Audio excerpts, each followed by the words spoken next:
Okay, gamers, so there's something we need to talk about because this is something that could very much become a reality and it could affect the gaming industry from this point forward. And of course, I am talking none other than the release of Grand Theft Auto 6 and the possibility of the game actually costing anywhere between $80 to $100. Hey everybody, welcome back to the channel. So I want to talk about the possibility of Grand Theft Auto possibly costing anywhere between $80 and $100 and why this is important, hopefully not to have this happen because of an upcoming trend. So games are getting more and more expensive, and with the PlayStation 5 era we went from $60 games to $70 games, and now it looks like it's a very strong possibility that Grand Theft Auto 6 could start a new trend of having, that's right, $100 or $80 games. And that is something that I feel is absolutely ludicrous. I don't think it's something that should happen, and hopefully it doesn't. But there are people out there in the industry that are actually hoping for Grand Theft. I'm not even kidding. I'm telling you guys, they are hoping that GTA 6 is $80 to $100.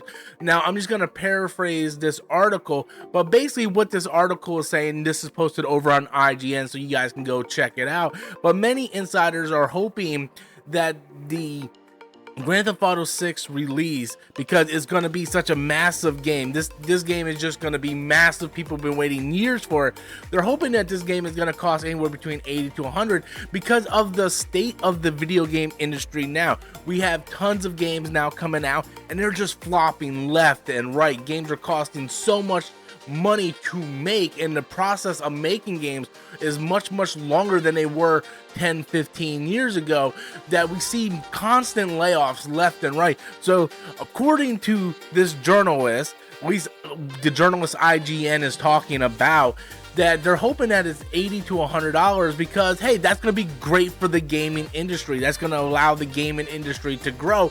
And I just think that's a ludicrous statement.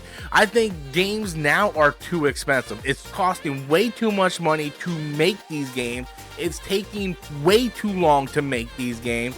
And that is one of the problems of the gaming industry, is that it's taking 6 to 7 years and it's costing $350 million, upwards of $400 million to make these games, because all these games want these AAA movie-like blockbuster experiences, and the video game industry isn't growing that way. If you look at some of the most popular games, they are Fortnite, they are Minecraft, Roblox, those type of games that most of them are free to play, and then you could just buy your microtransactions. You know, that's the way the gaming industry is growing. It's not growing into the big blockbuster, and I would argue that a $100 game is not a good answer. That's not a good solution. If you want to have a better solution, then try lowering the cost of your development of your game.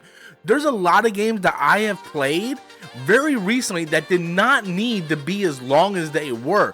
God of War Ragnarok was like 30 hours. That game did not need to be that long. That could have easily cut down some of the production of the game, including the cost of the game.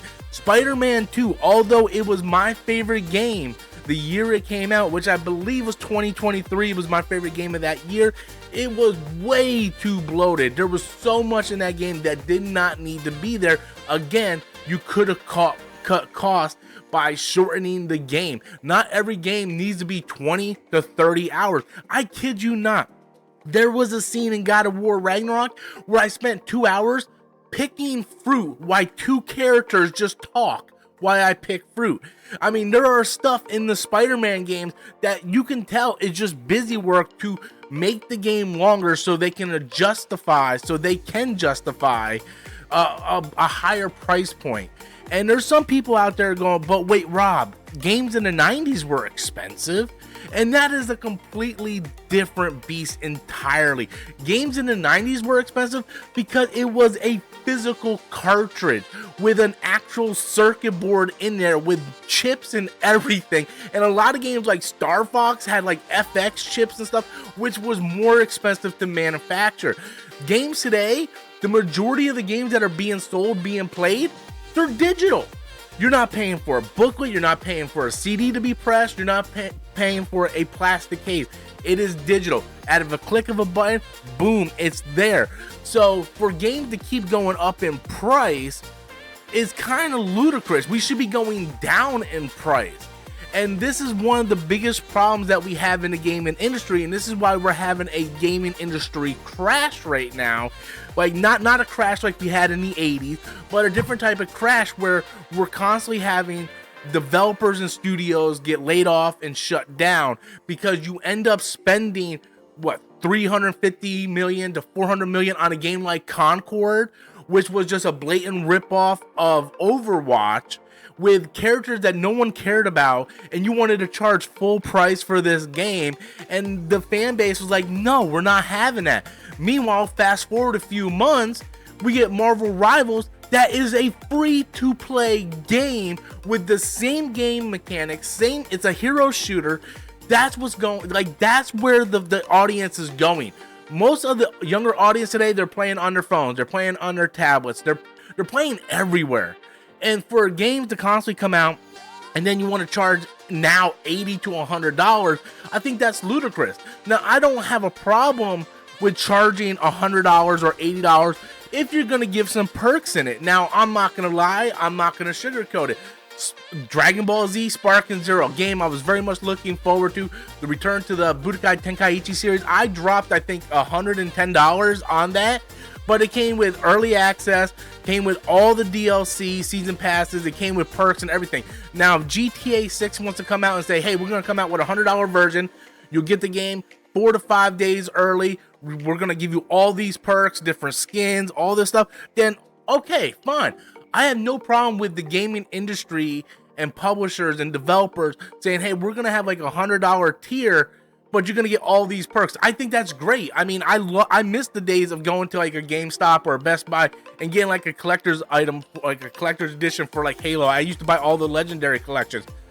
But if the base unit comes in and the base unit is $80 to $100, that is a horrible, horrible trend to start. It's one of the biggest reasons why I am so vocal about the PlayStation 5 Pro, was because you are charging $700 without a disc drive, without a stand. If you want to get all that stuff, you're paying anywhere up $800, and you're getting very, very minimal upgrades.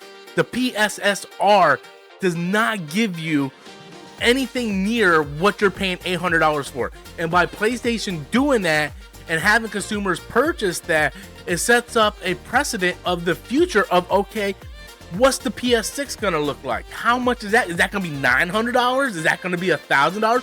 Once you get into that price range, then why keep playing console gaming when you can jump over to PC?